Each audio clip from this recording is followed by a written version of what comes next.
A Itália tornou-se a maior potência do futebol da segunda metade da década de 30, ganhando o Mundial de 34, os Jogos Olímpicos de 36 e o Mundial de 38. De novembro de 1935 a novembro de 1939, a equipa comandada por Vittorio Pozzo alinhou 30 jogos sem derrotas, com 24 vitórias e 6 empates, um deles frente à poderosa Inglaterra. Esta demonstração de superioridade era o que queria o regime de Mussolini quando se abalançou à organização de um Mundial em cuja vitória os políticos tiveram os seus, chamemos-lhe assim, méritos.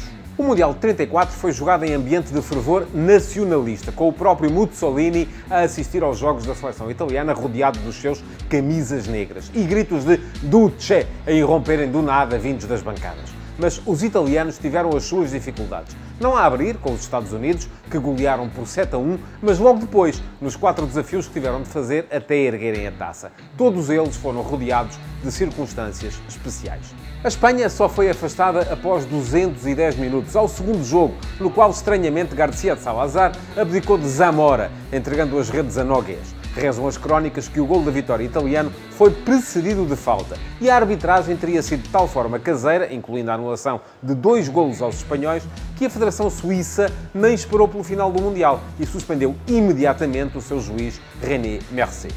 A meia-final colocou à frente da Itália o famoso Wunderteam austríaco. E mais uma vez foi a arbitragem a decidir. Conta-se que o sueco Eklund fez vista grossa a uma falta de Giuseppe Meazza, que atropelou o guarda-redes Plaza no lance do golo que valeu 1-0 e a entrada dos italianos na final. Eklund, ao contrário, foi premiado e escolhido para apitar a decisão por alegadamente ser quem melhor assegurava a imparcialidade. Ou ao menos a imparcialidade que o regime de Mussolini queria. Antes da final, Giorgio Vaccaro, o militar que os fascistas tinham colocado à frente do Comitê Olímpico e da Federação de Futebol, dirigiu-se aos balneários com um recado do Duce para Vittorio Pozzo. O sucesso será seu, mas Deus o ajude se não vencer.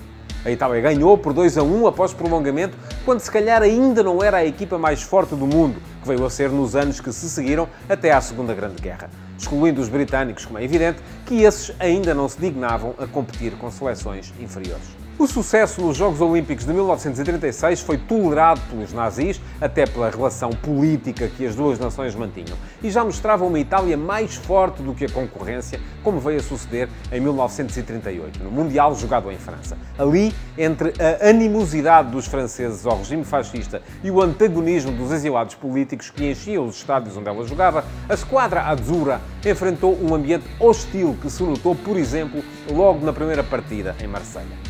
O adversário era a Noruega e assim que os italianos ergueram o braço direito para fazer a saudação fascista, todo o estádio irrompeu em assobios. Os espectadores só pararam quando os jogadores baixaram o braço, mas foi aí que ecoou a ordem dada por Vittorio Pozzo, ele próprio um elemento próximo do partido fascista, ainda que, depois da Segunda Grande Guerra, tenha continuado a ser selecionador por mais uns anos e se tenha mantido ativo como jornalista no La Stampa até 1968.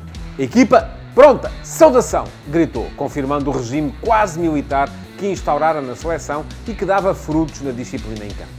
Esta associação da equipa ao regime ficou ainda mais evidente no segundo jogo dos quartos de final em Paris contra a França.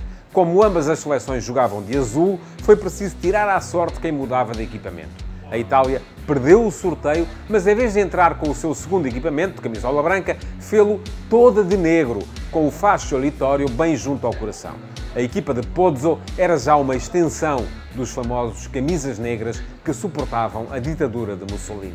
A Itália ganhou bem à França e depois eliminou o Brasil de Leónidas, ausente na partida da meia-final, em virtude do arraial de pancada que ele e os colegas tinham apanhado no jogo dos quartos de final com a Checoslováquia.